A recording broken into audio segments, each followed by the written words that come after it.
¿Por qué, a pesar de trabajar más horas, muchas personas sienten que cada vez llegan con menos dinero a fin de mes? ¿Por qué los precios suben, pero los sueldos parecen quedarse quietos? ¿Y cómo puede ser que, mientras las deudas nacionales se cuentan en billones, los ciudadanos comunes apenas pueden ahorrar? La historia del dinero no es solo una historia de economía, sino de poder. Desde hace siglos, los gobiernos han aprendido a usar mecanismos invisibles para mantener a sus pueblos bajo control, y uno de los más sutiles, pero más efectivos, es el financiero. No se trata de una conspiración en la sombra, sino de una serie de estrategias que, disfrazadas de medidas necesarias, han moldeado la forma en que vivimos, trabajamos y pensamos. Todo comienza con una promesa. El dinero, se nos dice, es una herramienta de libertad. Puedes usarlo para comprar lo que desees, viajar, invertir, ahorrar. Pero, ¿qué pasaría si esa herramienta estuviera diseñada para perder valor con el tiempo? ¿Qué ocurriría si cada billete que guardas hoy valiera menos mañana?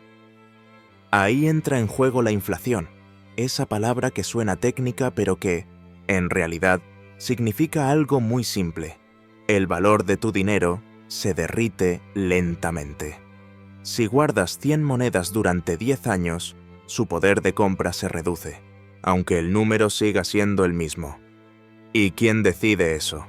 Los gobiernos y los bancos centrales. Cuando un país necesita más dinero del que tiene, simplemente lo crea.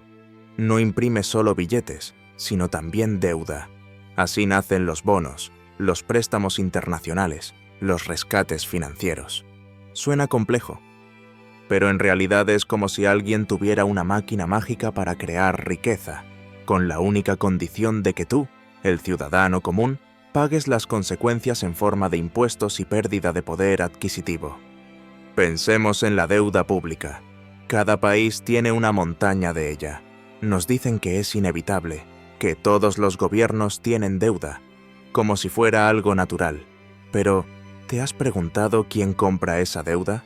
En gran parte, los mismos bancos y fondos de inversión que luego cobran intereses por prestarle dinero al Estado.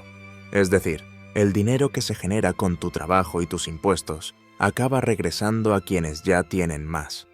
A medida que los precios suben, las personas buscan formas de protegerse, invierten, compran propiedades, especulan. Sin embargo, esas oportunidades no están al alcance de todos. Quien apenas llega a fin de mes no puede invertir. Así, el sistema premia al que ya tiene capital y castiga al que vive del salario. Es un ciclo que se repite año tras año, generación tras generación. Pero si los gobiernos pueden crear dinero, ¿por qué no lo usan para ayudar directamente a la gente? Esa pregunta parece lógica, pero la respuesta revela otra capa del truco. Cada vez que un Estado imprime más dinero sin respaldo, el valor de ese dinero baja. No de golpe, sino lentamente. Los precios suben, los salarios se estancan, y el ciudadano medio siente que trabaja más por menos. El truco está en que esa pérdida es invisible. Nadie te quita nada directamente, pero cada compra que haces cuesta un poco más. Entonces, ¿quién gana con todo esto?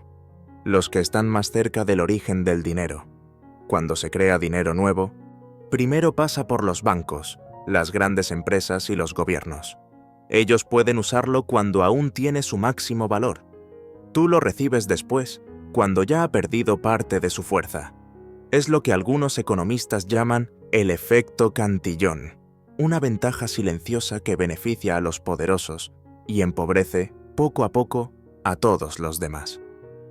A lo largo del tiempo, los gobiernos también aprendieron a controlar el flujo de información. Nos hablan de crecimiento, de estabilidad, de cifras que mejoran. Pero esas cifras rara vez reflejan la realidad de la calle. ¿Qué significa que el PIB crezca si el coste de la vida lo hace más rápido? ¿Qué sentido tiene hablar de empleo si la mayoría de los nuevos trabajos pagan menos que antes? Otro truco frecuente es el de los impuestos disfrazados. Cuando sube el precio de los alimentos, de la energía o de la vivienda, se nos dice que es culpa de factores externos. Pero buena parte de esos aumentos viene de decisiones políticas.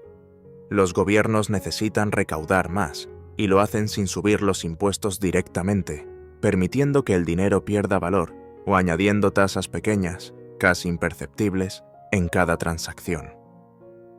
¿Te has fijado en cómo cambian los billetes y las monedas cada cierto tiempo? Nos dicen que es por seguridad para evitar falsificaciones, pero también es una forma de recordarte que el dinero es suyo, no tuyo. Tú solo lo usas mientras el sistema lo permita. Si mañana un gobierno decide que los billetes actuales ya no valen, simplemente dejan de valer. Con la llegada del dinero digital, el control se vuelve aún más sutil. Ya no necesitas billetes ni monedas, solo un número en una pantalla. Y si todo está digitalizado, todo puede ser rastreado. ¿Qué pasará cuando el dinero deje de ser físico del todo? ¿Qué ocurrirá si cada transacción puede ser monitoreada o incluso bloqueada? Esa posibilidad ya no es ciencia ficción, es una realidad en construcción. Algunos países ya han probado monedas digitales emitidas por sus bancos centrales. Suena moderno, eficiente, seguro, pero también significa que cada gasto podría ser registrado, cada donación vigilada, cada ahorro condicionado. ¿Y si el sistema decide que no puedes usar tu dinero para comprar ciertos productos? ¿O que caduca si no lo gastas en cierto tiempo? Los trucos financieros no siempre son grandes conspiraciones, sino decisiones pequeñas, acumuladas a lo largo del tiempo. Cada una parece razonable por separado, pero juntas crean una red de dependencia. El crédito fácil, por ejemplo, es otra trampa elegante.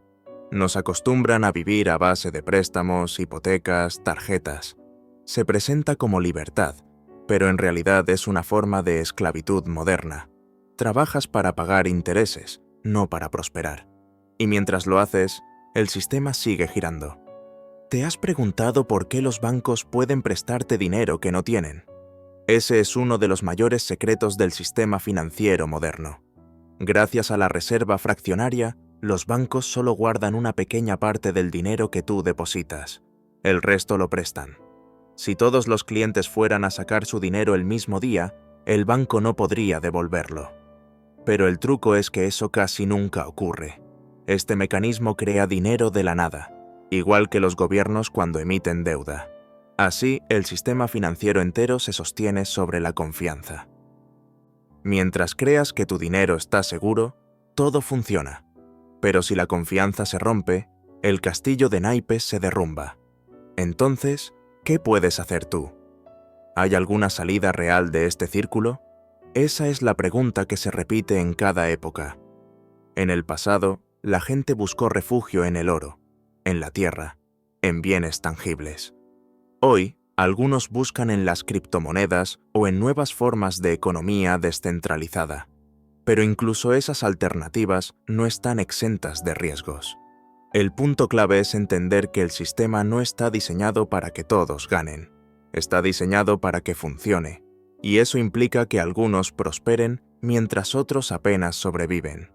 No por maldad, sino porque la estructura misma del dinero moderno lo hace inevitable. La verdadera pregunta, quizás, no sea cómo escapar, sino cómo entender las reglas del juego antes de que te atrapen. ¿Y si todo este sistema fuera una ilusión? ¿Y si el dinero no tuviera valor alguno, salvo el que todos le damos? Esa idea, tan simple, ha sostenido imperios y ha destruido civilizaciones enteras.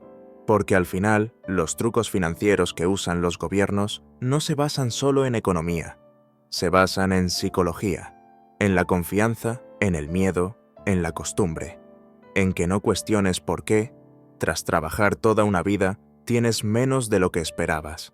Esa es la trampa más poderosa de todas, hacerte creer que no hay ninguna trampa. Y si te dijeran que la pobreza no es solo una consecuencia del sistema, sino una herramienta necesaria para mantenerlo estable, puede sonar cruel, pero la historia demuestra que los gobiernos, para funcionar, necesitan una base amplia de ciudadanos que vivan justo al límite. Si todos tuvieran suficiente, ¿quién aceptaría los trabajos más duros, los horarios interminables o los sueldos que apenas alcanzan? El equilibrio se sostiene gracias a una ilusión, la idea de que puedes ascender, de que con esfuerzo todo mejora. Y aunque algunos lo logran, la mayoría se queda atrapada en el mismo punto. Cada subida de sueldo es absorbida por una nueva subida de precios. Cada promesa de crecimiento se diluye en un nuevo impuesto o en una nueva crisis. Hablemos de las crisis. A lo largo de los siglos, los colapsos económicos se repiten con una precisión inquietante. Cada cierto tiempo, el sistema necesita resetearse. Se produce una burbuja, luego un estallido, y después llegan las reformas necesarias, que, curiosamente, siempre benefician a los mismos. ¿Por qué ocurre eso? Porque las crisis no solo destruyen riqueza, también redistribuyen poder. Después de cada recesión, los pequeños pierden lo poco que tenían y los grandes compran más barato. Así, unos pocos controlan más y más, mientras la mayoría empieza de nuevo desde abajo. Y cuando el sistema parece estabilizarse, el ciclo comienza otra vez. Pero hay algo más profundo. Los gobiernos saben que una población con miedo es una población dócil, y el miedo económico es uno de los más poderosos. El temor a perder el trabajo, la casa, los ahorros. Ese miedo mantiene el orden. Por eso, cada vez que se habla de estabilidad, en realidad se está hablando de control. Estabilidad no significa justicia, ni igualdad, ni prosperidad compartida. Significa mantener el sistema funcionando tal como está.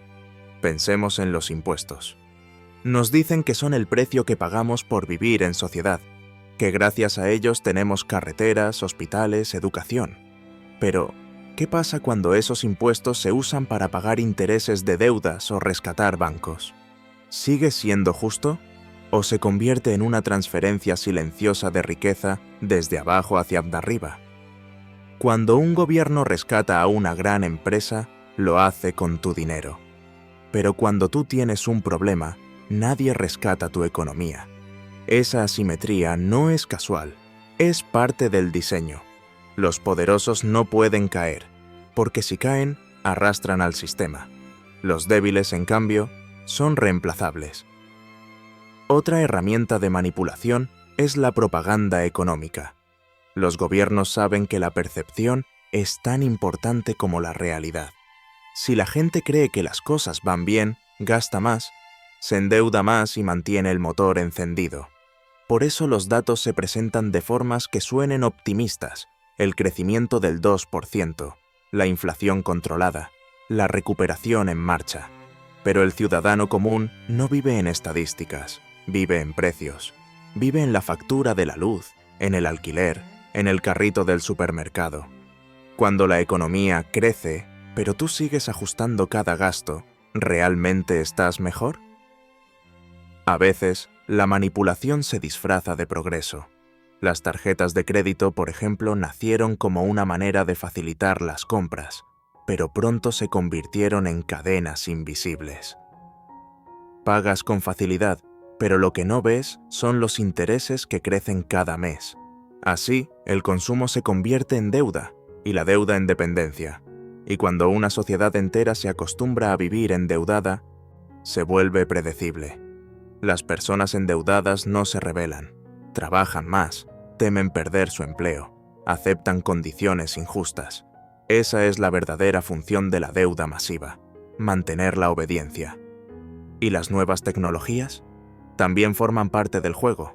Cada avance que parece darnos más libertad termina usándose para vigilarnos mejor. Las aplicaciones bancarias, los pagos móviles, las plataformas digitales, todo facilita la vida, pero también permite rastrear cada movimiento financiero. Cuando el dinero se vuelva completamente digital, la libertad será una ilusión. Podrán bloquear tus fondos, limitar tus gastos o condicionarlos a tu comportamiento. Ya existen sistemas de crédito social que funcionan así. Si cumples las reglas, todo va bien. Si no, tu acceso al dinero se reduce. ¿Te parece exagerado? Hace no tanto, la idea de que los bancos pudieran congelar cuentas por motivos políticos habría sonado imposible. Hoy ya ha ocurrido. Las herramientas están ahí, y los gobiernos solo necesitan una excusa para usarlas. El sistema no se impone con fuerza, sino con comodidad. Nos hacen sentir que todo lo que tenemos depende de él.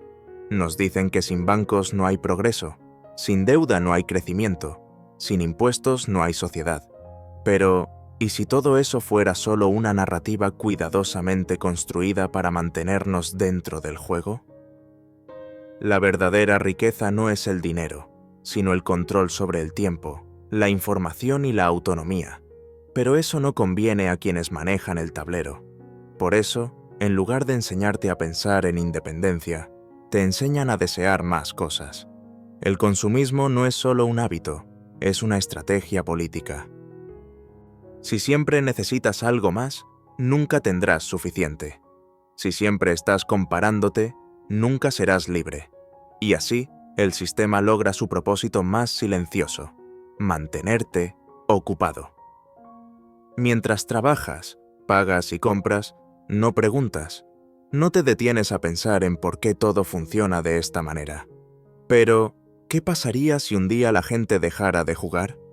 ¿Qué ocurriría si millones de personas decidieran dejar de endeudarse, dejar de consumir lo innecesario, dejar de creer en el valor del dinero? Esa sería la verdadera revolución. No una de calles y pancartas, sino de conciencia. Porque los gobiernos pueden manipular monedas, tasas y cifras, pero no pueden controlar una mente que entiende cómo funciona el sistema. Y sin embargo, esa comprensión es peligrosa. Por eso la educación financiera nunca ha sido prioridad. Te enseñan a trabajar, no a comprender el dinero. Te enseñan a ganar un sueldo, no a cuestionar su valor. Te preparan para ser parte del engranaje, no para construir uno nuevo. A lo largo de la historia, los pueblos que han entendido cómo funciona el dinero han cambiado el rumbo de sus destinos. Los que no, han repetido el mismo ciclo: endeudarse, empobrecerse y empezar de nuevo. ¿Estamos repitiendo esa historia una vez más? ¿O aún hay tiempo de romper el hechizo? El hechizo del dinero moderno se sostiene en algo tan frágil que cuesta creerlo: la fe. No la fe religiosa, sino la confianza colectiva en que un trozo de papel o una cifra en una pantalla tiene valor. Si esa confianza desaparece, todo el edificio financiero se derrumba. Por eso, los gobiernos y los bancos trabajan incansablemente para mantener viva esa creencia. No importa que impriman más billetes, que cambien las reglas, que rescaten a los poderosos. Lo importante es que sigas creyendo. Pero, ¿qué ocurre cuando la gente empieza a sospechar? Cuando nota que su esfuerzo ya no se traduce en progreso, sino en más cansancio. Cuando ve que, por mucho que trabaje, los precios suben más rápido que su salario. Entonces aparece una nueva distracción, una crisis, una guerra, una pandemia. Algo que desvíe la atención del verdadero problema. ¿Te has fijado en cómo, después de cada gran crisis, las normas cambian? Se aprueban leyes que en tiempos normales habrían sido impensables. Se amplía el poder de los bancos centrales. Se inyecta dinero de emergencia y se promete estabilidad. Pero cuando la emergencia pasa, el poder adquirido nunca se devuelve. Ese es otro de los trucos: usar el caos como excusa para concentrar el control. Los gobiernos, con la ayuda de los medios y las instituciones financieras, dominan un arte muy antiguo, el de la distracción. Mientras se debate sobre temas secundarios, las decisiones que realmente afectan al futuro se toman en silencio. Cambios en la política monetaria, acuerdos internacionales, reformas fiscales, todo disfrazado de tecnicismo, porque si la gente no entiende, no protesta. ¿Y qué hay de la propiedad? Desde niños nos enseñan que tener una casa es el símbolo máximo de estabilidad. Pero con el tiempo, las hipotecas se alargaron, los precios se dispararon y la mayoría terminó dedicando décadas enteras a pagar por un techo. Lo que era un sueño se convirtió en una cadena. Los gobiernos lo saben. Un pueblo endeudado es un pueblo predecible. Y cuando los precios de la vivienda suben demasiado, llega la solución milagrosa: programas públicos, ayudas temporales, incentivos al crédito. Pero todo eso no hace más que inflar la burbuja. El valor real no aumenta, solo se reparten más deudas. El resultado es el mismo, más dependencia. En el fondo, el sistema financiero se comporta como un inmenso truco de magia. Muestra brillo, dinamismo y promesas de crecimiento, pero detrás del telón todo se basa en una premisa simple: mantenerte buscando lo que nunca podrás alcanzar del todo. El equilibrio perfecto entre abundancia y escasez, entre esperanza y frustración. Y aquí surge una pregunta que pocos se atreven a hacer. ¿Y si el dinero no fuera necesario en la forma en que lo conocemos? Existen modelos de economía comunitaria, de trueque, de cooperativas locales que funcionan fuera del circuito tradicional. Sin embargo, esos modelos rara vez reciben apoyo. ¿Por qué? Porque reducen el control que los gobiernos tienen sobre la gente. Cada vez que una sociedad se organiza al margen del sistema monetario, el poder político pierde influencia. No pueden cobrar impuestos, no pueden rastrear transacciones, no pueden imponer condiciones. Por eso, los intentos de descentralización siempre son vistos con recelo. Y aquí aparece el tema de las criptomonedas. Muchos las ven como una esperanza, una alternativa al dinero controlado por el Estado. Pero los gobiernos también han aprendido a moverse rápido. Ya están preparando sus propias versiones digitales, bajo su control, con rastreo total. Es la ironía del siglo, la promesa de libertad convertida en una herramienta de vigilancia. Si el dinero puede desaparecer con un clic, ¿qué significa realmente poseer algo? ¿Qué pasará cuando la línea entre tus ahorros y tu acceso digital se borre por completo? Esa pregunta será el centro del futuro. La historia nos enseña que cada innovación tecnológica en el ámbito financiero ha traído consigo una nueva forma de dependencia. Desde los billetes hasta las tarjetas, desde los bancos hasta las plataformas digitales. Todo lo que empezó como una solución terminó siendo una herramienta de control. Pero el control más eficaz no se ejerce con violencia, sino con deseo. Si logran que desees exactamente lo que ellos quieren que desees, el resto viene solo. Publicidad, entretenimiento, noticias, educación. Todo moldeado para que sigas pensando que tu valor depende de lo que consumes. Y mientras tanto, los verdaderos dueños del sistema, los que crean el dinero, no los que lo usan, continúan acumulando más. No necesitan conspirar, solo necesitan que tú sigas creyendo que esto es normal. Sin embargo, hay algo que ni los gobiernos ni los bancos pueden manipular del todo: el tiempo. Por eso, las personas que logran liberarse del sistema no son las más ricas, sino las que entienden cómo usar su tiempo. Los que aprenden a crear en lugar de consumir, a producir valor real en lugar de perseguirlo. Y esa es la gran paradoja. El sistema financiero global te convence de que el dinero es lo más importante, pero al mismo tiempo hace todo lo posible para que nunca tengas suficiente. No se trata de que falles tú. Se trata de que el juego está diseñado para que ganen los que lo escribieron. Ahora bien, ¿qué pasaría si ese conocimiento se extendiera? ¿Qué pasaría si las personas comprendieran que la inflación es un impuesto invisible, que la deuda es una forma de esclavitud, que el dinero es una ilusión colectiva? Esa conciencia sería más peligrosa que cualquier revolución. Porque si la gente deja de temerle al sistema financiero, el sistema pierde su poder. Y es ahí donde los gobiernos muestran su verdadera cara, la de instituciones que, en nombre de la estabilidad, buscan preservar su control a cualquier costo. Por eso, la educación financiera nunca será una prioridad estatal. Y cuando se enseña a través del mismo filtro que perpetúa la dependencia. Se te enseña a invertir en los mismos bancos, a confiar en las mismas monedas, a seguir las mismas reglas. Nunca se te enseña a crear las tuyas. Pero la historia tiene una curiosa manera de repetirse hasta que alguien se atreve a romper el ciclo. Siempre hay un momento en que la ilusión se resquebraja, cuando las promesas dejan de convencer y el pueblo empieza a hacer preguntas incómodas. ¿Cuánto vale realmente mi trabajo? ¿Por qué mi dinero pierde valor cada año? ¿Por qué la deuda de mi país crece aunque se nos cobre más impuestos? ¿A dónde va todo ese dinero? Son preguntas simples, pero peligrosas, porque cuando empiezas a buscar respuestas, descubres que la pobreza no es un accidente, sino un diseño antiguo, pulido durante siglos, disfrazado de normalidad. Y sin embargo, aunque parezca imposible, hay una salida. No está en la lotería, ni en las inversiones milagrosas, ni en las promesas de los políticos. Está en recuperar el control de tu mente, de tu tiempo y de tus decisiones.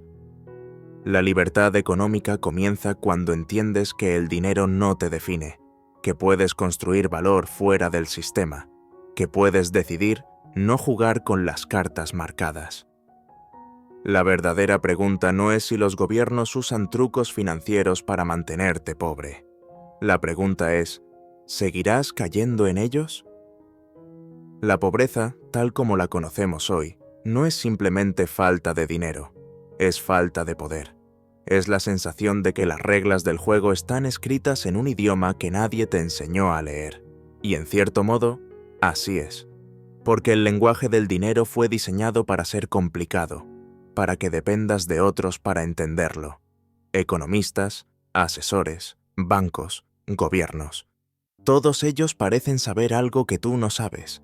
Pero, ¿y si ese conocimiento no fuera tan difícil? ¿Y si el misterio fuera intencionado? Cada término técnico, cada fórmula, cada gráfico que parece inaccesible cumple una función: mantenerte fuera del círculo de quienes entienden cómo se mueve el poder. Tomemos como ejemplo los intereses. A primera vista, parecen una simple recompensa por prestar dinero, pero en realidad son el mecanismo que permite a los ricos multiplicar su riqueza sin trabajar más. Quien tiene dinero lo presta, y ese dinero genera más dinero. Quien no lo tiene, lo pide prestado y paga por usarlo. Así, la brecha no se cierra nunca. Cada préstamo, cada tarjeta, cada hipoteca es una cuerda invisible que te ata a un sistema que se alimenta de tu esfuerzo. Pagas intereses al banco, el banco paga al gobierno, el gobierno paga a los acreedores internacionales, y así el dinero da vueltas y vueltas. Pero casi nunca se queda contigo. ¿Te has preguntado por qué las deudas personales se castigan con tanto rigor, mientras que las deudas nacionales se perdonan, se refinancian, se reinventan? Porque el sistema no está hecho para que todos jueguen con las mismas reglas. Si tú no pagas tu deuda, te arruinan. Si un país no paga, renegocia. Si un banco quiebra, lo rescatan. Esa es la gran ironía. El sistema predica la responsabilidad individual mientras practica la irresponsabilidad colectiva. Te dicen que seas prudente, que ahorres, que no gastes más de lo que tienes. Pero los gobiernos gastan más de lo que ingresan cada año, los bancos prestan más de lo que poseen, y las grandes empresas usan deuda para crecer. ¿Y quién paga el precio final? Tú. Lo haces con cada impuesto, con cada subida de precios, con cada reducción de servicios públicos. Hay un truco que casi nadie nota.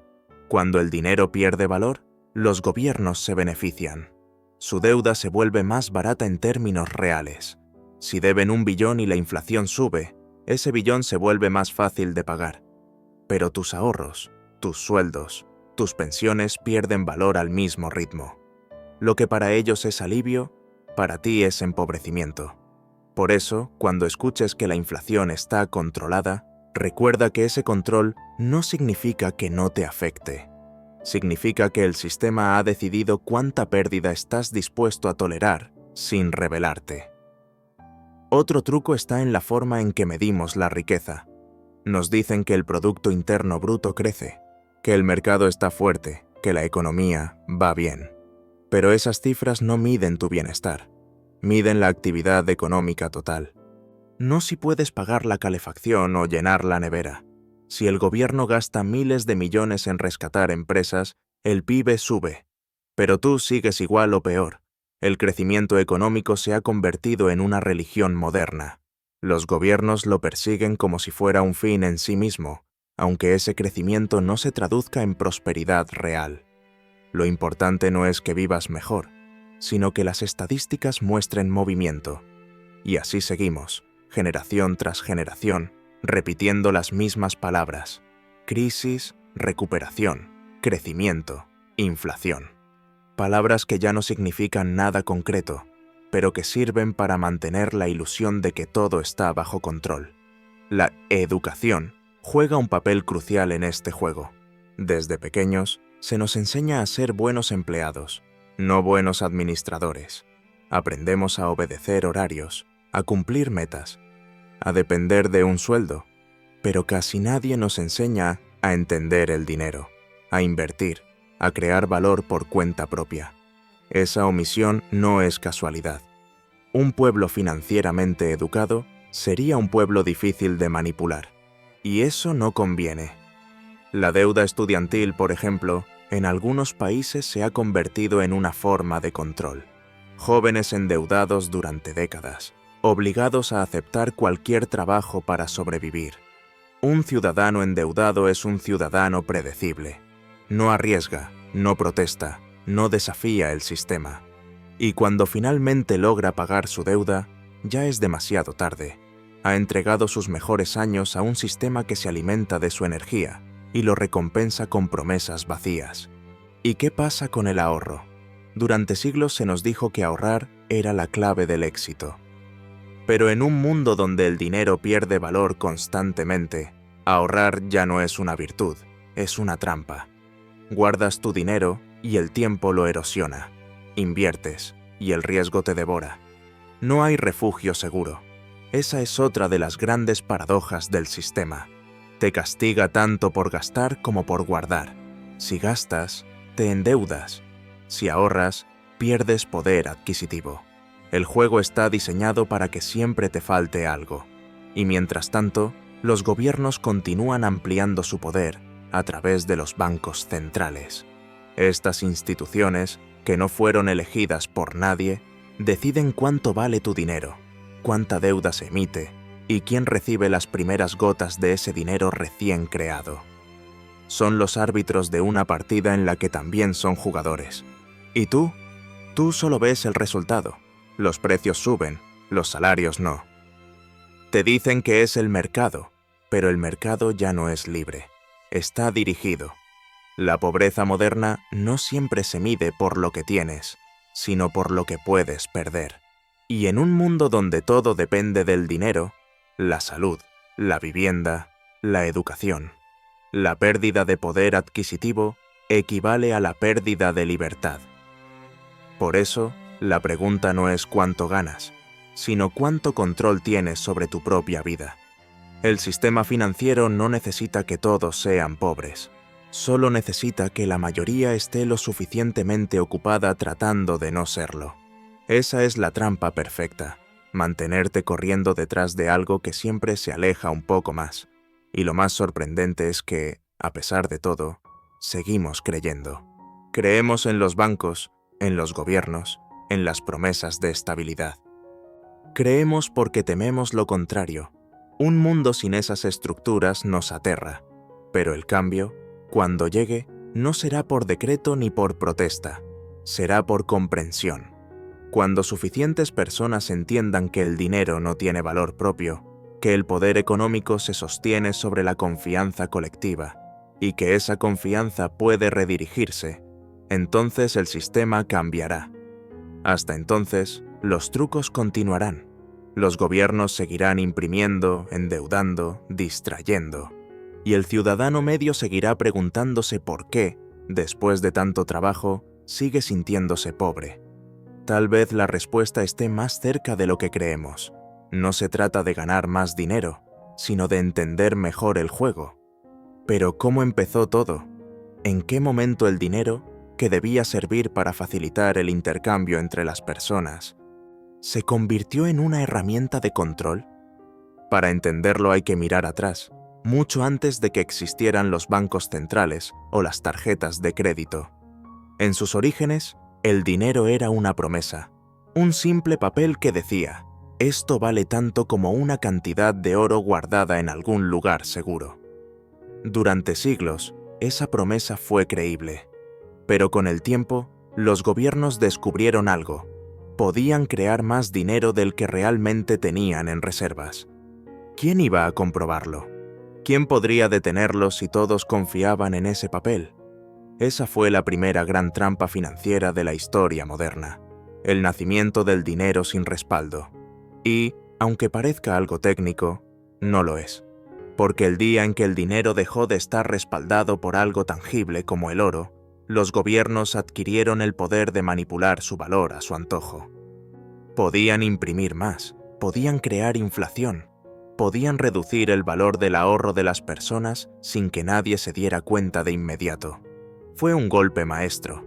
En apariencia, todo seguía igual.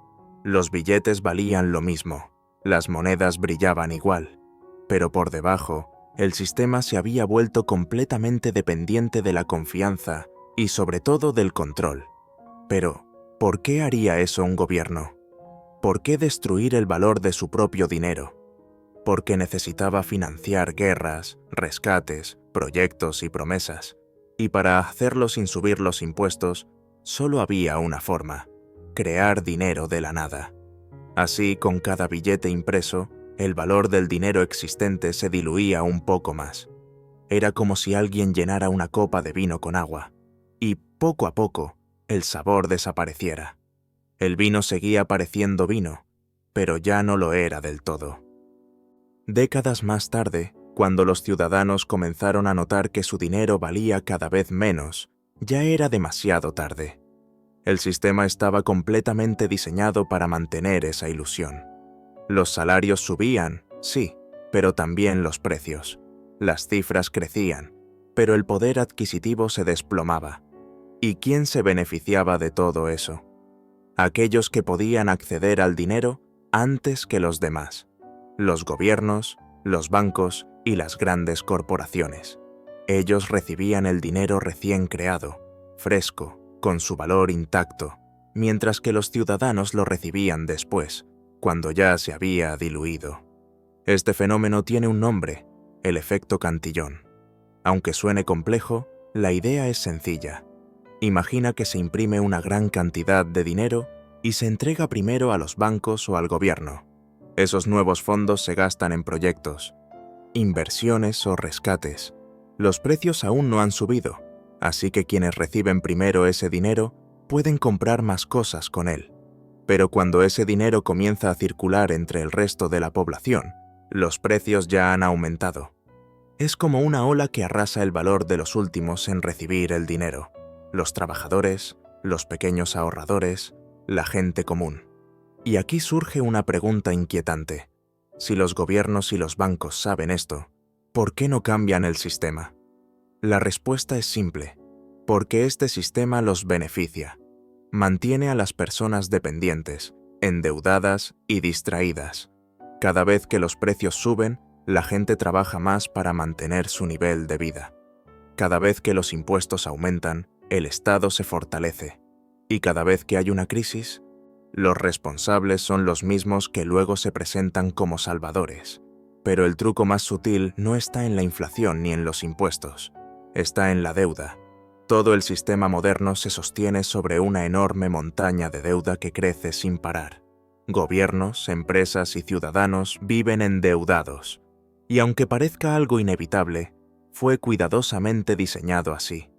Cuando un banco presta dinero, en realidad no está entregando dinero que ya tenía. Lo crea en ese momento, de la nada, con solo un apunte en una pantalla. Así, el dinero que usamos no es más que deuda circulando, cambiando de manos, generando intereses eternamente. ¿Y qué pasa si alguien intenta salirse del sistema? Si una persona decide no endeudarse, ahorrar y ser autosuficiente, descubre que cada año su dinero vale menos, que los precios suben más rápido que sus ahorros, que el sistema penaliza la prudencia y recompensa la deuda. Es un mecanismo perverso. Cuanto más responsable eres, más pierdes. Cuanto más te endeudas, más te ayudan. Así, poco a poco, los gobiernos han conseguido algo extraordinario: una población que trabaja sin cesar, paga impuestos sin protestar y ahorra en una moneda que se devalúa cada día. Y lo más curioso es que muchos creen que ese es el orden natural de las cosas, que así es como funciona el mundo. Pero no siempre fue así. Hubo épocas en las que la moneda era sólida, el ahorro tenía valor y la inflación era casi inexistente. ¿Qué cambió? Cambió el poder, porque el dinero no es solo una herramienta económica, es una herramienta política. Controlar la moneda es controlar a las personas. Decidir cuánto vale tu trabajo, tu tiempo o tus ahorros, es tener dominio sobre tu vida. Y ese poder, una vez conquistado, no se suelta fácilmente. Por eso, los trucos financieros de los gobiernos no son simples errores o malas decisiones. Son estrategias cuidadosamente diseñadas para mantener el equilibrio del poder. Un equilibrio en el que tú siempre estás abajo. Pero, ¿hay alguna salida? ¿Existe alguna manera de romper el ciclo de la deuda y la inflación? Algunos creen que sí. Dicen que la solución está en volver a una economía más real, donde el valor del dinero esté vinculado a algo tangible. Otros apuestan por las criptomonedas, un sistema que escapa al control directo de los gobiernos. Sin embargo, incluso estas alternativas están siendo lentamente absorbidas, reguladas o imitadas por las mismas instituciones que decían combatir. La historia parece repetirse, una y otra vez. Cuando la gente empieza a entender el juego, los gobiernos cambian las reglas. Pero no todo está perdido. Comprender estos mecanismos ya es un primer paso hacia la libertad financiera. Saber que la inflación no es casualidad, que los impuestos no son inevitables y que la deuda no es un destino, cambia la manera en que ves el mundo. Y entonces surge la gran pregunta: ¿qué pasaría si un día la gente dejara de creer en ese dinero? ¿Qué ocurriría si, de repente, todos comprendieran que el valor que le damos al papel o al número en una cuenta es una ilusión sostenida por la fe colectiva? Esa, quizá, sea la mayor debilidad del sistema. Porque mientras el dinero dependa de la confianza, un cambio en la conciencia podría ser más poderoso que cualquier revolución. Pero esa conciencia no llega de un día para otro. Toma tiempo, esfuerzo y, sobre todo, una mente dispuesta a cuestionar lo que siempre se ha dado por hecho. Porque, ¿cuántas veces has escuchado que la inflación es algo normal, que un poco de inflación es buena para la economía, o que la deuda pública es necesaria para el crecimiento? Son frases que se repiten en los noticieros, en los discursos políticos y hasta en las clases en las clases de economía, pero si las analizas con calma, verás que esconden una trampa. Pensemos en la inflación. Nos dicen que un nivel moderado de inflación es señal de una economía sana. ¿Pero qué significa eso realmente? Significa que cada año tu dinero vale menos. Que lo que hoy puedes comprar con 100 euros, mañana costará 105 o 110. En otras palabras, que tu esfuerzo se devalúa sin que tú hayas hecho nada mal. Entonces, ¿por qué algo así sería bueno? La respuesta es sencilla. Porque beneficia al deudor, no al ahorrador. Y el mayor deudor del mundo no es una persona ni una empresa, es el propio gobierno. Cada vez que el dinero pierde valor, la deuda del Estado se hace más liviana en términos reales.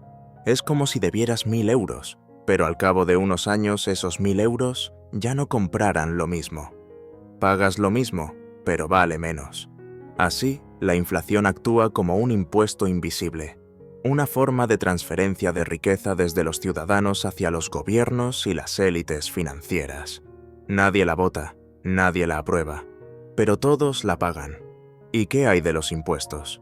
En teoría, se cobran para financiar los servicios públicos, las infraestructuras, la educación o la sanidad.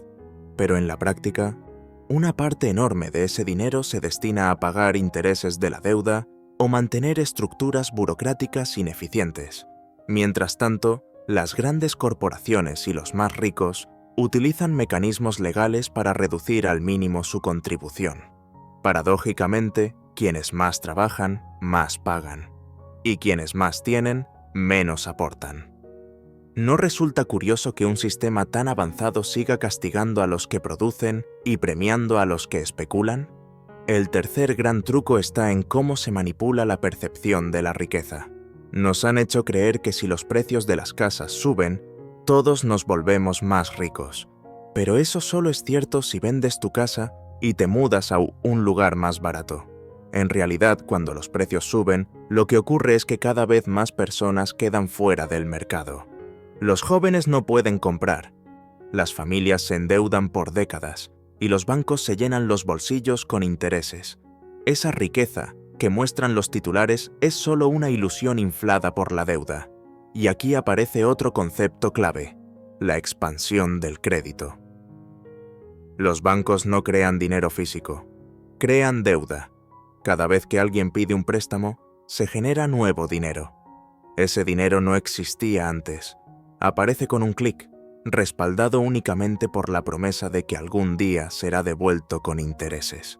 Así, el crecimiento económico de los países modernos se basa no en producir más, sino en deber más. Es un castillo construido sobre promesas. Ahora bien, ¿qué ocurre cuando la gente deja de pedir préstamos o no puede pagar los que ya tiene? El sistema tiembla, la economía se detiene, los bancos se colapsan, los gobiernos entran en pánico. Y entonces llega el rescate. Se imprime más dinero, se bajan los tipos de interés, se estimula el gasto, y el ciclo vuelve a empezar. ¿Te suena familiar? Ha pasado una y otra vez, desde la Gran Depresión del siglo pasado hasta las crisis más recientes, siempre con el mismo patrón. Primero la expansión, luego el colapso, después el rescate y, finalmente, la factura que pagan los ciudadanos. Pero quizá el truco más sofisticado de todos sea la ilusión de la libertad económica. Nos dicen que somos libres porque podemos elegir dónde trabajar, qué comprar o en qué invertir. Sin embargo, las verdaderas reglas del juego las deciden unos pocos: bancos centrales, instituciones financieras y gobiernos que operan coordinadamente. Ellos controlan los tipos de interés, la emisión de dinero, la regulación del crédito. Y tú, aunque trabajes toda tu vida, no tienes voz en esas decisiones. Eres libre solo dentro de un sistema que ya está diseñado para que nunca ganes del todo. Aquí surge otra pregunta importante. ¿Por qué aceptamos todo esto sin rebelarnos? Tal vez porque los trucos no son evidentes, porque se camuflan bajo tecnicismos, leyes y discursos, porque nos educan desde pequeños para creer que la economía es demasiado complicada, que solo los expertos pueden entenderla. Pero la verdad es que los mecanismos son simples, casi infantiles. Quien controla el dinero, controla el trabajo de los demás. Quien imprime billetes, roba silenciosamente a quien los guarda. Y entonces llega el punto más inquietante de todos: el dinero digital. Los gobiernos han descubierto una nueva forma de control que supera todo lo anterior. Monedas digitales emitidas por bancos centrales, rastreables hasta el último céntimo, programables para restringir en qué puedes gastar y cuándo. Con ellas, no solo se podrá saber cuánto tienes, sino también cómo lo usas. ¿Te imaginas un futuro donde tu acceso al dinero dependa de tu comportamiento? No es ciencia ficción, ya se está probando. Este nuevo modelo permitirá a los gobiernos aplicar políticas directamente sobre tu bolsillo. Si quieren estimular el consumo, podrán ponerle fecha de caducidad a tu dinero. Si quieren castigar determinadas conductas, podrán bloquear ciertas transacciones. Si decides guardar en lugar de gastar, podrían hacer que tu saldo pierda valor automáticamente. El control total, envuelto en la promesa de eficiencia y seguridad. Y aquí es donde el círculo se cierra. Desde el abandono del patrón oro hasta el dinero digital, cada paso ha llevado a lo mismo: más control para los gobiernos, menos libertad para las personas. Lo más irónico es que todo se ha hecho bajo el discurso de la estabilidad, el progreso y la justicia. Pero, en realidad, el sistema solo se mantiene estable mientras tú sigas trabajando, pagando y creyendo. Entonces, ¿qué nos queda? Quizá no podamos cambiar el sistema de un día para otro, pero sí podemos empezar a entenderlo. A ver los trucos por lo que son: mecanismos para mantenernos dentro del juego. Porque cuando entiendes cómo funciona la trampa, dejas de ser una víctima pasiva. Empiezas a tomar decisiones diferentes: cómo gastar, cómo ahorrar, cómo proteger tu tiempo y tu energía. Y aunque el sistema siga siendo el mismo, tú ya no lo eres. Al final, los trucos financieros que usan los gobiernos no son solo fórmulas económicas. Son historias cuidadosamente contadas para que creas que todo está bajo control. Pero detrás de cada política, de cada subida de precios y de cada crisis, hay una intención. Y esa intención, la de mantenerte trabajando más por menos, es el secreto mejor guardado del poder moderno. Y sin embargo, todo gran truco tiene un punto débil, porque un sistema basado en la confianza necesita, precisamente, que la gente confíe. Y cuando esa confianza se quiebra, nada puede sostenerlo. Los gobiernos lo saben, por eso dedican tanto esfuerzo a mantener las apariencias. Cada discurso, cada estadística, cada promesa de crecimiento está diseñada para reforzar la idea de que todo está bajo control. Pero, ¿qué ocurre cuando las personas comienzan a darse cuenta de que algo no encaja? ¿Qué pasa cuando se preguntan por qué trabajan más, pero viven peor? Ese momento es peligroso para el sistema, porque es cuando la ilusión empieza a desmoronarse. Y la historia demuestra que, una vez que eso ocurre, el poder hace lo que sea necesario para mantener su dominio. ¿Recuerdas cuántas veces se ha dicho que una crisis era inesperada? Que nadie podía preverla. Sin embargo, si se observa con atención, casi siempre las señales estaban ahí. Burbujas de crédito, deudas imposibles de pagar, gobiernos gastando más de lo que ingresan. El problema no es que no se vea venir, sino que se oculta hasta que ya no se puede disimular. Entonces llega el rescate, los paquetes de estímulo, las promesas de recuperación. Los gobiernos imprimen más dinero. Los bancos centrales reducen los tipos de interés y la rueda vuelve a girar. Pero el daño ya está hecho. Los precios suben, los salarios no alcanzan y el ciudadano medio se empobrece un poco más. Lo más perverso es que, en medio de ese caos, las grandes fortunas suelen salir fortalecidas. Porque mientras la mayoría pierde valor en sus ahorros, quienes poseen activos, tierras, empresas, acciones, bienes raíces, ven cómo su patrimonio se multiplica con cada nueva inyección de dinero. ¿No resulta curioso que, después de cada crisis, los ricos sean más ricos y los pobres más pobres? No es casualidad. Es la consecuencia natural de un sistema diseñado para concentrar el poder y la riqueza en unas pocas manos. Y aunque los gobiernos insistan en que su objetivo es reducir la desigualdad, sus políticas acaban alimentándola. Cada rescate financiero, cada nuevo crédito, cada subvención a gran escala refuerza el mismo patrón. Al final, quienes pagan son siempre los mismos, los que no tienen influencia ni poder. Pero el control no se ejerce solo con dinero, también con información. Si controlas lo que la gente sabe, controlas lo que la gente cree. Y si controlas lo que cree, controlas lo que hace.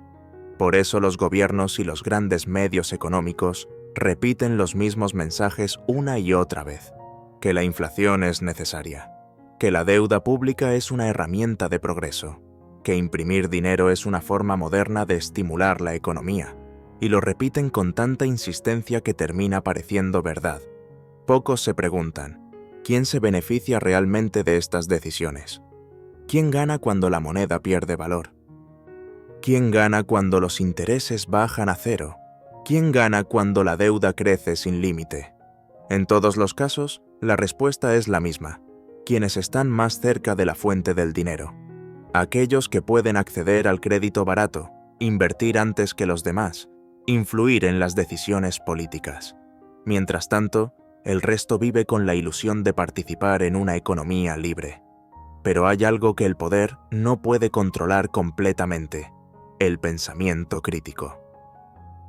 Cuando una persona empieza a cuestionar lo que le enseñaron, cuando deja de aceptar las explicaciones oficiales y busca entender por sí misma, el sistema pierde una parte de su fuerza. Porque el verdadero control no se ejerce con leyes ni con bancos, sino con ideas. Y una mente libre es la peor amenaza para quienes gobiernan a través de la manipulación económica.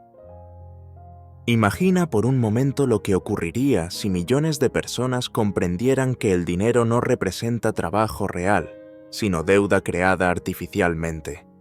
Que los impuestos que pagan no siempre sirven al bien común, sino al mantenimiento de una maquinaria gigantesca que se alimenta de su esfuerzo. Que la inflación no es un accidente, sino una estrategia. Si eso pasara, ¿cuánto tiempo duraría el sistema actual? Tal vez no mucho. Pero el poder ha aprendido a adaptarse. Cada vez que el pueblo empieza a entender un truco, el sistema inventa uno nuevo. Antes fue la deuda, luego la inflación, después el crédito ilimitado, ahora el dinero digital. Y en el futuro, quién sabe, quizá la manipulación de la energía o del propio tiempo de trabajo. Lo importante es mantener la ilusión de libertad mientras todo está cuidadosamente medido y vigilado. Sin embargo, hay una paradoja en todo esto. Cuanto más control intentan ejercer los gobiernos, más frágil se vuelve el sistema. Porque cada capa de vigilancia, cada nueva restricción, cada intervención en los mercados añade tensión. Y la tensión, tarde o temprano, se rompe. La historia lo ha demostrado una y otra vez. Los imperios caen no cuando los enemigos los atacan, sino cuando su propio peso se vuelve insostenible. Y en el caso del sistema financiero moderno, ese peso es la deuda. Las cifras pueden parecer abstractas, pero detrás de cada millón o cada billón hay una realidad muy concreta: trabajo humano, horas, esfuerzo, sacrificio. Y cuando el dinero deja de representar ese esfuerzo, pierde su conexión con la vida real. Se convierte en un juego de poder, en una serie de dígitos que cambian de manos sin crear valor verdadero. Ese es el punto al que nos estamos acercando. Un mundo donde el dinero ya no mide el trabajo, sino la obediencia. Y entonces llega la pregunta que todo esto plantea: ¿hasta qué punto estamos dispuestos a seguir jugando ese juego? ¿Cuánto vale realmente nuestro tiempo cuando el valor lo decide otro? Tal vez el mayor truco de todos no sea económico, sino psicológico. Convencer a las personas de que no tienen otra opción, de que así funciona el mundo y no hay nada que puedan hacer, pero siempre hay algo que se puede hacer. Se puede aprender, se puede cuestionar, se puede enseñar a otros. Se puede salir del círculo del consumo impulsivo, del crédito eterno, de la búsqueda del estatus. Se puede entender que la verdadera riqueza no está en tener más dinero, sino en tener más control sobre tu propia vida. Y cuando suficientes personas entienden eso, el sistema empieza a cambiar, aunque quienes lo manejan no lo quieran admitir. Porque al final, el mayor poder no lo tienen los gobiernos ni los bancos. Lo tiene la gente que decide dejar de jugar con las reglas impuestas. La que ahorra fuera del sistema, la que crea valor real, la que comparte conocimiento en lugar de miedo. Esa es la grieta que ningún truco financiero puede cerrar. La grieta que crece cada vez que alguien se atreve a preguntar: ¿y si todo esto no fuera inevitable?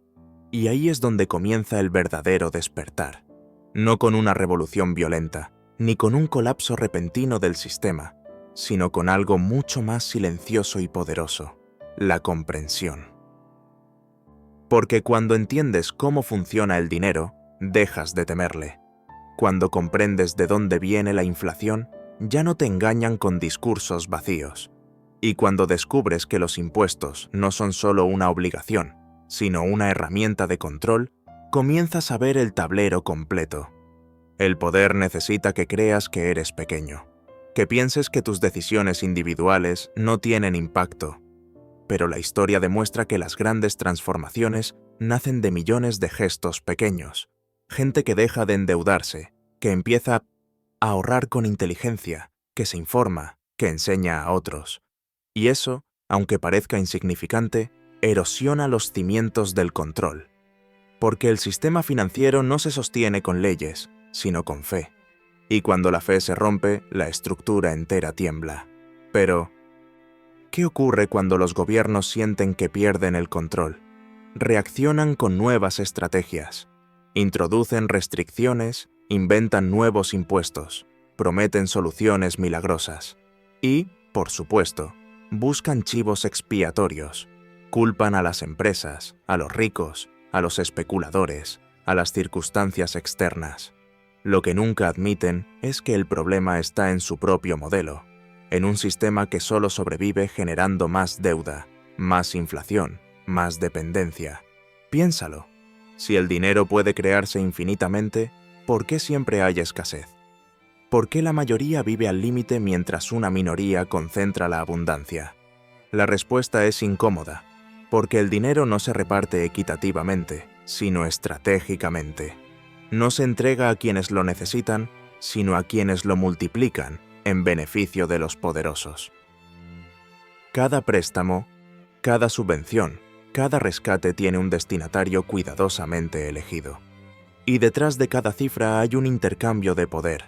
Sin embargo, hay algo que el poder no puede fabricar: el valor real. Ese valor que surge del trabajo auténtico, de la creatividad, de la cooperación. El dinero puede imitarlo, pero nunca sustituirlo. Por eso, cuando las crisis golpean y las burbujas estallan, siempre hay quienes se levantan desde abajo. Gente que, sin tener acceso a los grandes mecanismos financieros, encuentra maneras de sobrevivir, de innovar, de crear algo que el dinero no puede comprar: sentido. ¿Y qué sentido tiene trabajar toda una vida por un dinero que cada año vale menos? ¿Qué sentido tiene ahorrar en una moneda que se devalúa o endeudarse para mantener un estilo de vida impuesto?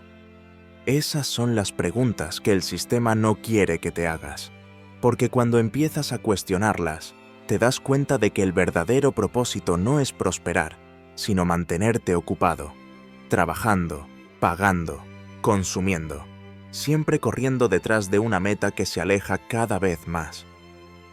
La trampa está tan bien diseñada que incluso los que creen haber escapado siguen dentro.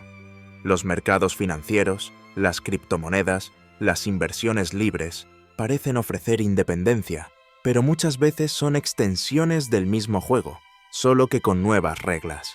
Los grandes fondos, las corporaciones tecnológicas y los propios gobiernos ya han puesto un pie en esos terrenos, porque donde hay dinero, hay poder. Y donde hay poder, hay control. Entonces, ¿hay alguna salida? Tal vez no una sola, pero sí muchas pequeñas. Empezar por entender que la educación financiera no es un lujo, sino una herramienta de defensa.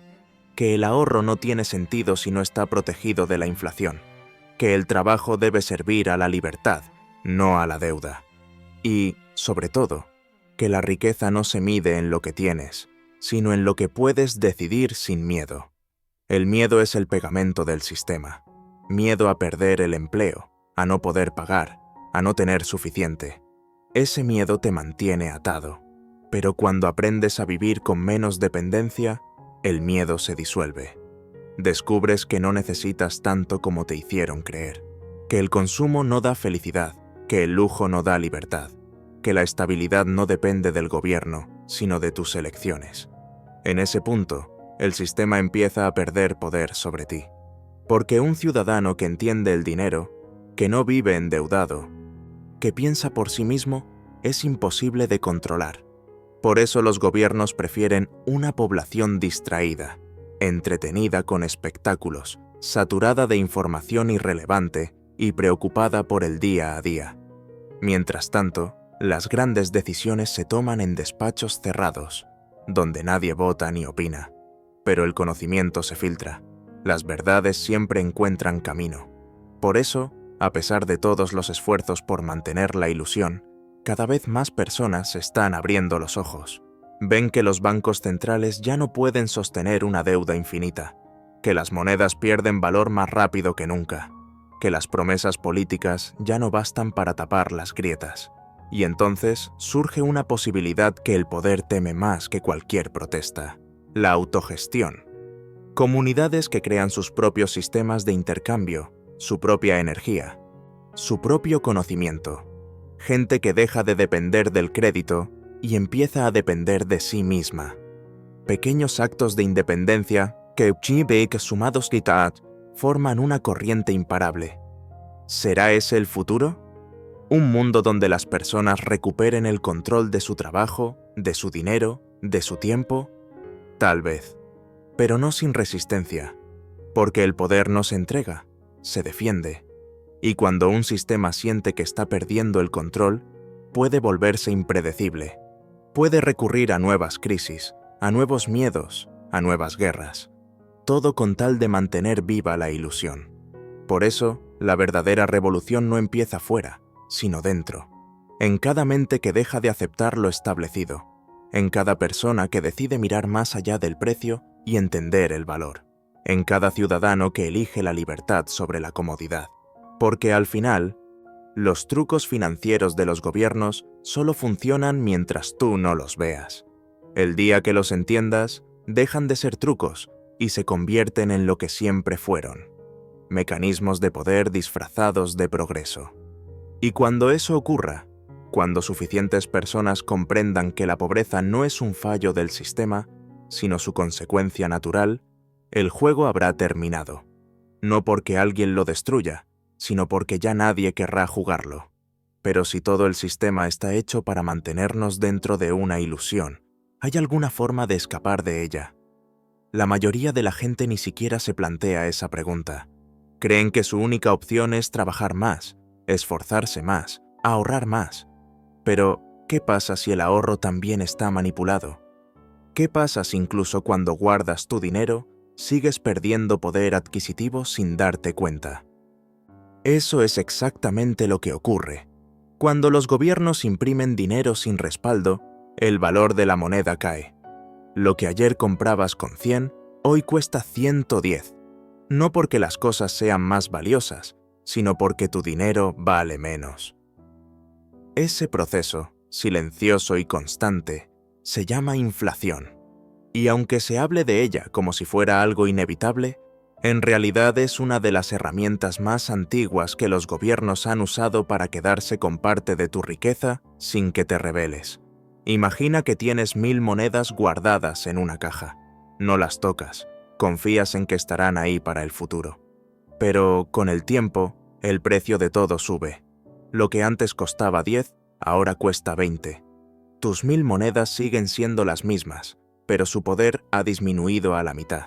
Y mientras tanto, los gobiernos y los bancos centrales continúan imprimiendo más dinero, creando más deuda, moviendo cifras que tú nunca podrás controlar. ¿Y quién gana con todo esto? Los que están más cerca del dinero cuando se crea. Los bancos, las grandes corporaciones, los gobiernos. Ellos reciben el dinero nuevo antes de que los precios suban. Lo usan para invertir, para comprar activos reales, para multiplicar su riqueza. Cuando el dinero llega a ti, ya está devaluado. Ese desfase en el tiempo es el truco maestro del sistema. Es como un impuesto oculto que pagas sin darte cuenta, día tras día. ¿Y qué hay de los salarios? ¿No deberían subir también? En teoría, sí. Pero en la práctica, los sueldos crecen mucho más lento que la inflación real.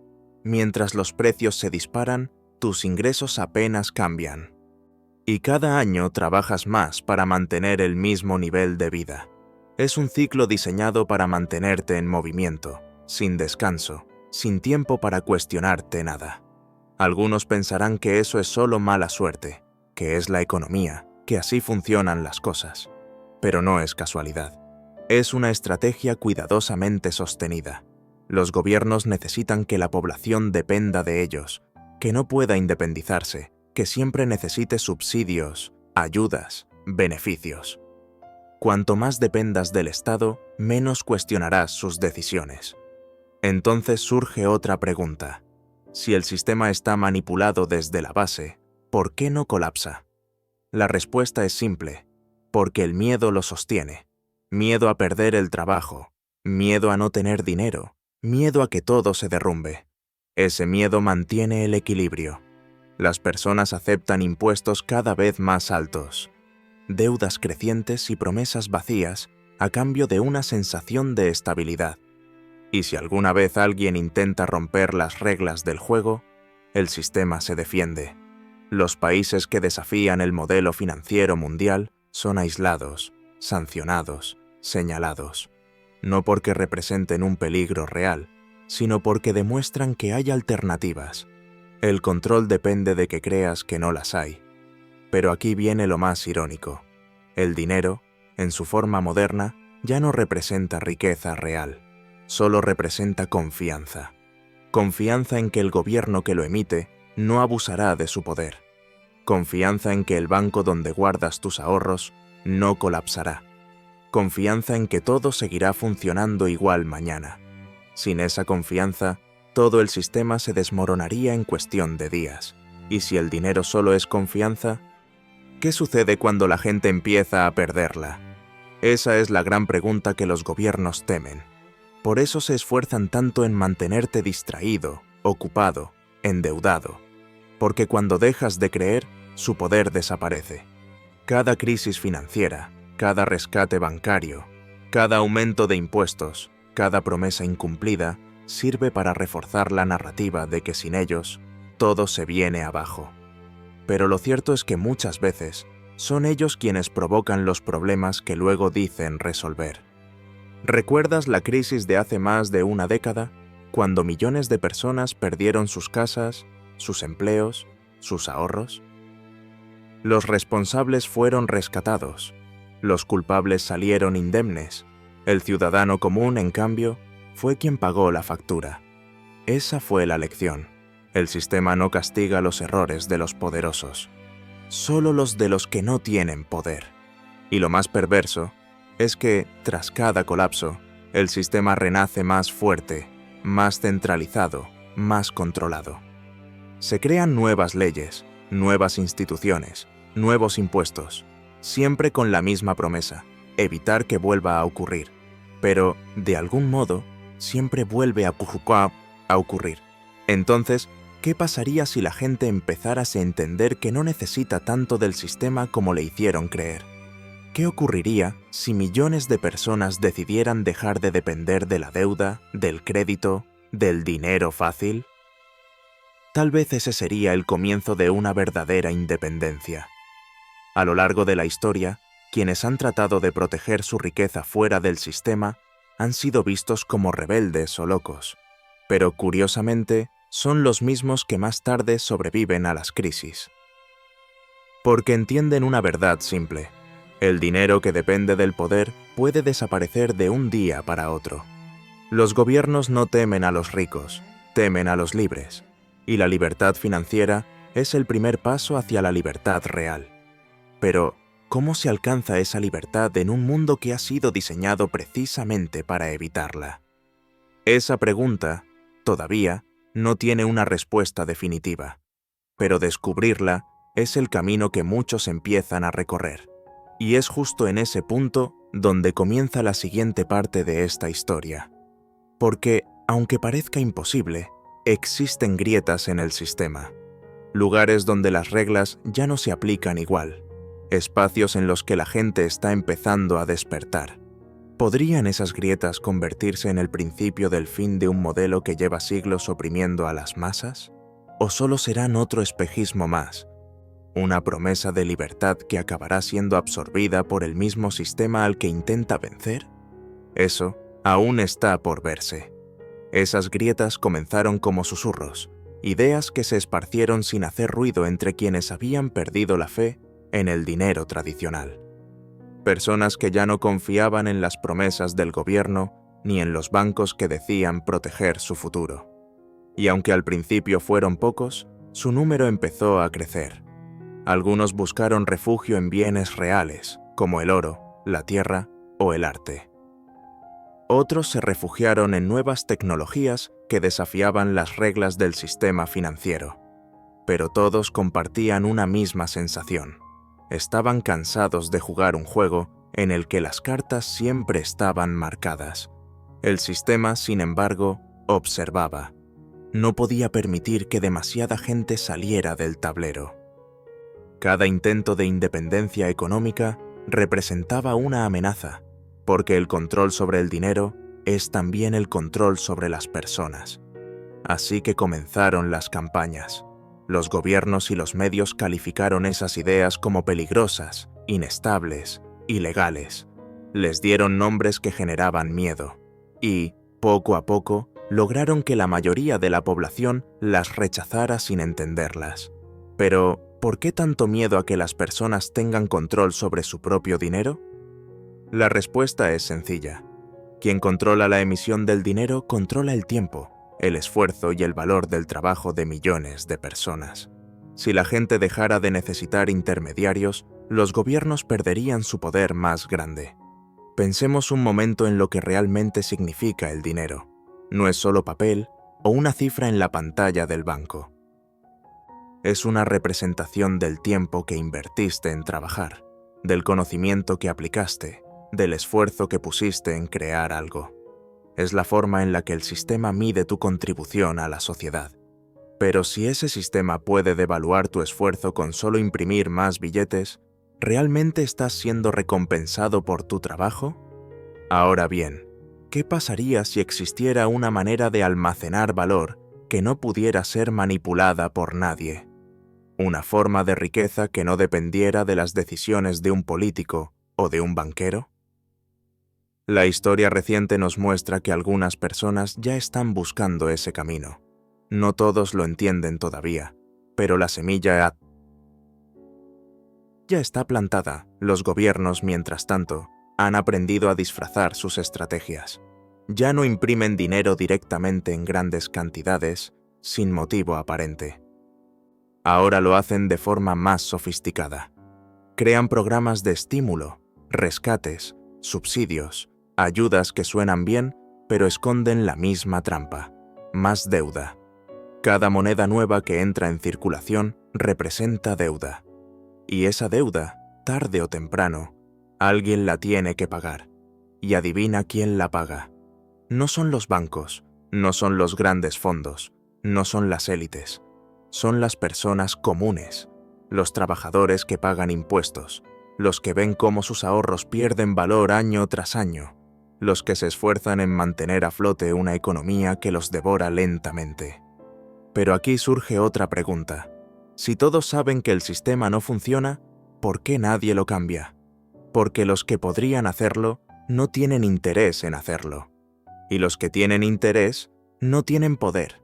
Así de simple. La estructura está diseñada para perpetuarse. Sin embargo, cada cierto tiempo, algo se rompe. Un país entra en crisis, una burbuja estalla, una moneda pierde valor. Y cuando eso sucede, la gente despierta por un instante. Empiezan a cuestionarse todo. ¿Por qué mi dinero vale menos? ¿Por qué los precios suben tan rápido? ¿Por qué los que causaron el desastre siguen en sus puestos?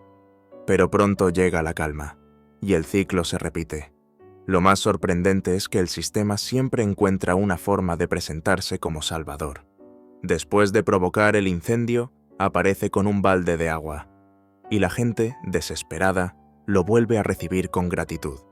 Pero el precio de ese rescate es siempre el mismo: menos libertad, más control, más deuda.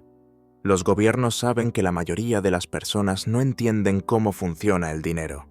Y no quieren que lo entiendan, porque cuando lo haces, descubres que el dinero no es una herramienta neutral, es una herramienta de poder.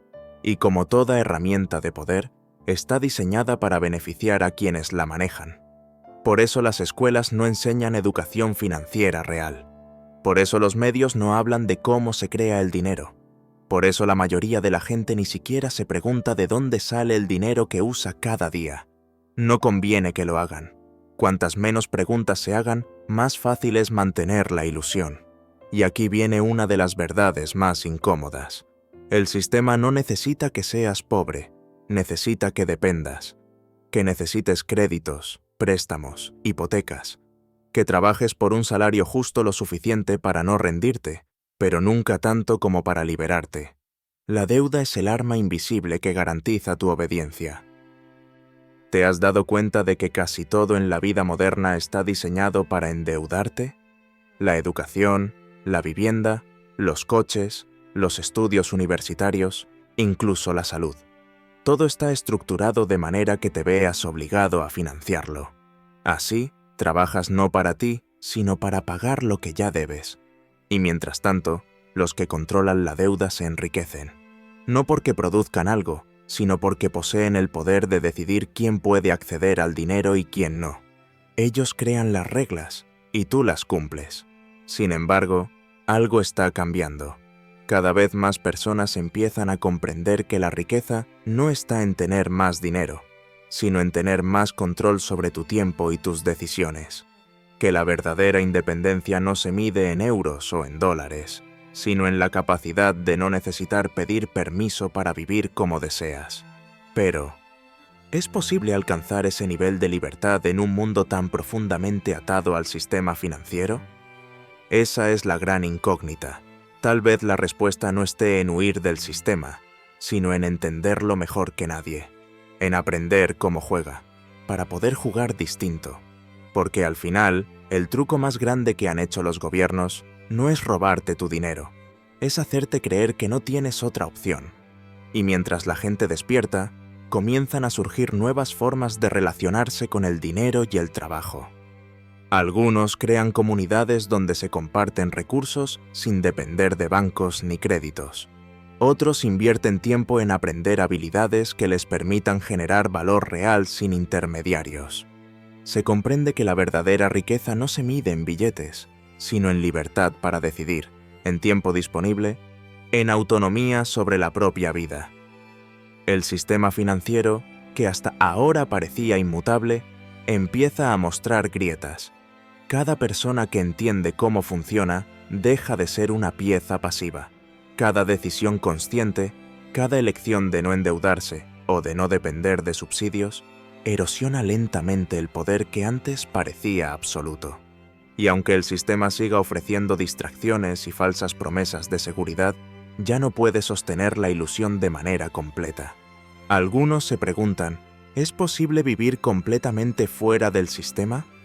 Tal vez no del todo, porque incluso la independencia tiene límites en un mundo interconectado. Pero sí es posible reducir su influencia sobre tu vida, aprender a manejar tu dinero con criterio, a no depender de deudas ni de créditos fáciles, a valorar más el tiempo y la libertad que los objetos y las cifras en una cuenta bancaria. Es entonces cuando surge una pregunta aún más importante. Si el poder no reside en el dinero, ¿dónde reside realmente? La respuesta es sencilla y a la vez profunda. Reside en el conocimiento, en la comprensión de las reglas, en la capacidad de tomar decisiones sin miedo. El dinero puede comprarte cosas, pero nunca te puede dar entendimiento ni libertad real. Y así, poco a poco, se forma una nueva conciencia. La conciencia de que los trucos financieros que han usado los gobiernos durante siglos solo funcionan mientras no los entiendas. Que la inflación, la deuda, los impuestos y la manipulación del crédito son herramientas de control, pero no son inevitables para quienes deciden aprender a jugar diferente. Este despertar no ocurre de golpe. Es gradual, silencioso, casi imperceptible al principio. Pero con cada persona que cuestiona, que analiza, que toma control sobre su vida financiera, se construye un cambio real, y aunque el sistema seguirá existiendo, ya no podrá gobernarte de la misma manera. Porque comprender los trucos es el primer paso para dejar de ser parte de ellos, y cuando eso sucede, el poder deja de estar fuera y comienza a estar dentro de ti. Y conforme más personas comienzan a cuestionar, surgen nuevas formas de pensar sobre el dinero y la vida. La comprensión no se limita a los billetes ni a las cuentas bancarias. Se expande hacia cómo usamos nuestro tiempo, cómo valoramos nuestro fuerte esfuerzo y cómo medimos nuestro propio éxito. Cuando la mayoría asocia riqueza con cifras en una pantalla, quienes empiezan a mirar más allá descubren algo sorprendente. La verdadera riqueza no está en lo que posees, sino en lo que puedes decidir libremente. Algunas personas comienzan a organizarse, a crear comunidades de apoyo mutuo donde los recursos se comparten y se multiplica el valor de cada acción. Se percata que el dinero es solo un medio y no un fin. Aprenden a generar valor real, a cultivar habilidades que nadie les podrá quitar, a intercambiar conocimientos, productos y servicios de manera directa, sin intermediarios que absorban la mayor parte de lo que producen.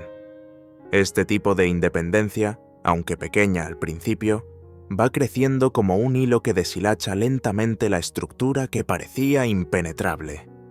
Los gobiernos y las instituciones financieras observan este fenómeno con atención, no porque teman una rebelión inmediata, sino porque saben que cada persona que se libera de la deuda, de la dependencia del crédito y de la ilusión de la seguridad financiera se convierte en un actor difícil de controlar.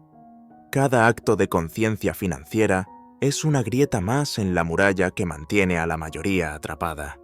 Y aunque los medios, las leyes y las campañas publicitarias intenten restablecer la ilusión, la semilla del entendimiento ya ha sido plantada. Al mismo tiempo, surgen preguntas más profundas. ¿Qué sentido tiene seguir un camino que otros han diseñado para controlarte? ¿Es posible redefinir lo que significa prosperar? La respuesta no es inmediata ni sencilla, porque vivir al margen del sistema no significa escapar de la realidad. Significa reorganizar la forma en que interactúas con ella. Significa priorizar la independencia, el tiempo propio, la creatividad, el aprendizaje constante y la capacidad de decidir sin depender de la validación de otros.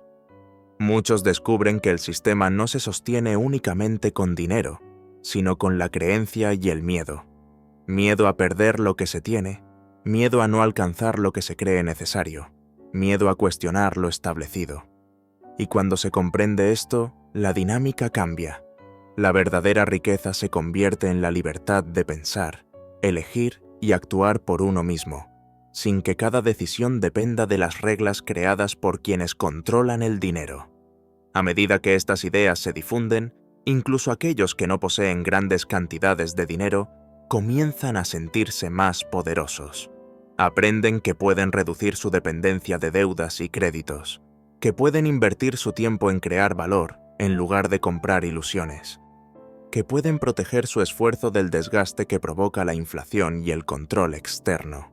Y así, una comunidad que antes se sentía impotente empieza a tomar pequeñas decisiones que, sumadas, crean un cambio real. Pero el sistema no desaparece. Continúa ofreciendo promesas, ilusiones de seguridad y soluciones rápidas. Continúa manipulando cifras y creando distracciones que ocupan la atención de la mayoría. Sin embargo, cada persona que comprende la verdad empieza a diferenciar entre lo que es importante y lo que es manipulación. Cada elección consciente es un acto de libertad que el sistema no puede evitar. Al mismo tiempo, surge una idea fundamental. La riqueza personal y la riqueza colectiva no son opuestas.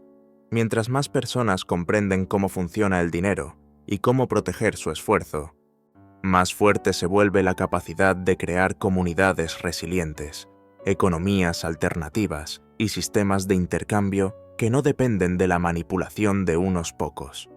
Es un cambio silencioso, gradual, pero que crece con cada mente que despierta y con cada decisión que se toma de manera consciente.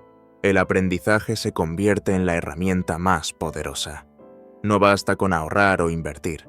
Es necesario entender cómo se crea el dinero, cómo se distribuye la riqueza, cómo la deuda y la inflación moldean la vida de millones de personas.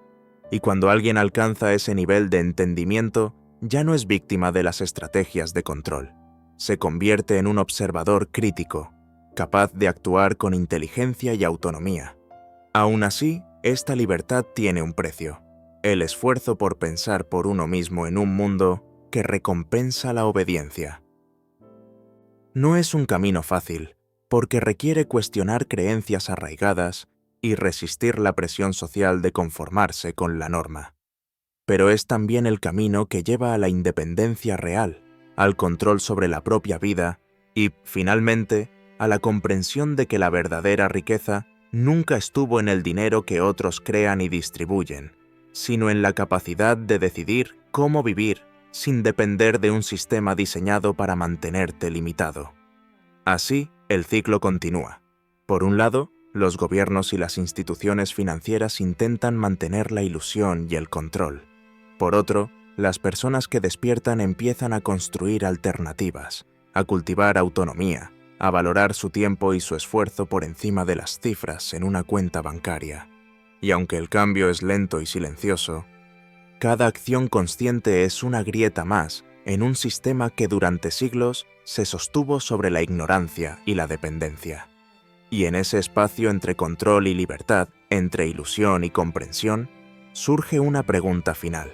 ¿Hasta qué punto estamos dispuestos a asumir la responsabilidad de nuestra propia independencia? Porque el conocimiento y la libertad no llegan sin esfuerzo. Requieren cuestionamiento, aprendizaje, práctica y sobre todo la valentía de mirar más allá de lo que nos han enseñado a aceptar como normal. Cuando esa decisión se toma, cuando la mayoría de las personas empieza a actuar con conciencia sobre su dinero, su tiempo y su esfuerzo, la dinámica cambia. El sistema financiero, que parecía imparable, pierde fuerza frente a la inteligencia y la autonomía de quienes lo comprenden. Y así, lentamente, empieza a construirse un mundo donde la verdadera riqueza ya no se mide por las cuentas bancarias de unos pocos, sino por la libertad y el control que cada persona logra sobre su propia vida. Y así llegamos al final de este recorrido por los mecanismos ocultos que mueven el dinero, los gobiernos y, en gran parte, nuestras propias decisiones. A lo largo de la historia hemos visto cómo los sistemas financieros se disfrazan de progreso, cómo las crisis se presentan como accidentes inevitables y cómo la pobreza se convierte en una herramienta más de control. Pero detrás de todo eso hay algo que nunca cambia: la necesidad de mantener a la mayoría dentro del juego sin que se dé cuenta de que es un juego. Cada impuesto, cada subida de precios, cada deuda pública gigantesca se justifica con palabras bonitas: estabilidad, crecimiento, desarrollo. Sin embargo, el resultado casi siempre es el mismo. Los ricos se vuelven más ricos, los poderosos más poderosos, y los ciudadanos comunes continúan intentando sobrevivir dentro de un tablero que no diseñaron. Pero, si todo está tan calculado, ¿de verdad no hay salida? Esa es la pregunta que muchos temen hacerse, porque aceptar que hay una salida implica aceptar también la responsabilidad de tomarla. El primer paso para escapar de este ciclo no es buscar un milagro económico ni una nueva moneda salvadora, sino entender las reglas. Cuanto más comprendas cómo te afecta la inflación, cómo se crean los impuestos, cómo los gobiernos manipulan el crédito, menos vulnerable serás. El conocimiento siempre ha sido la forma más efectiva de rebelión. Por eso no se enseña. Porque cuando entiendes que tu esfuerzo pierde valor no por falta de trabajo, sino por diseño, algo dentro de ti cambia. Y ese cambio es peligroso para quienes necesitan que obedezcas sin preguntar. El segundo paso es aprender a decidir por ti mismo. Cada compra, cada deuda, cada elección que tomas en tu vida financiera es una forma de voto. Si votas con tu dinero, estás construyendo tu propio poder. No hace falta ser millonario para hacerlo. Basta con ser consciente. No gastes en lo que te ata. No pidas lo que te encadena. No aceptes como normal lo que te quita libertad. Y el tercer paso, quizás el más difícil, es perder el miedo. Porque la mayoría de las personas no siguen el sistema por fe, sino por temor. Temor a quedarse atrás, a no tener, a fracasar. Pero ese miedo es precisamente la herramienta que sostiene todo lo demás. El día que dejes de temerle al sistema financiero, el sistema dejará de tener poder sobre ti. ¿Y qué pasará entonces? Pasará que empezarás a mirar las cosas de otro modo. Verás que el dinero no es lo más valioso que tienes, que la seguridad que te prometen no es real, que la libertad no se compra, se construye. Y comprenderás que las promesas del gobierno son como castillos de arena. Parecen firmes, pero basta una ola de verdad para derrumbarlas. No se trata de vivir en contra del sistema, sino de vivir fuera de su ilusión, de saber que cada moneda que usas es una representación del tiempo que no vuelve y que decidir cómo usas tu tiempo es tu mayor acto de poder. Así que, cuando escuches que el gobierno «Tante, amotapa ayuda a la gente o que Ratkane reactiva la economía», pregúntate, ¿a quién beneficia de verdad? Cuando suban los precios y te digan que es culpa de factores externos, piensa quién gana con ello. Y cuando te hablen de deuda pública, recuerda que esa deuda no la pagarán los políticos, sino tú, tus hijos y tus nietos. Porque ese es el truco final, hacerte creer que todo es por tu bien, cuando en realidad es para mantenerte justo donde estás. Pero ahora lo sabes, y cuando conoces el truco, deja de funcionar igual. Quizás no puedas cambiar el sistema entero, pero sí puedes dejar de ser parte de su juego. Aprende, cuestiona, comparte lo que descubres, porque cada mente que se despierta es una grieta más en el muro que han construido durante siglos. Y aunque los gobiernos sigan intentando mantenerte pobre, ya no podrán mantenerte ciego, porque la verdadera riqueza no está en lo que posees, sino en lo que comprendes. Esa es la libertad que nadie podrá quitarte.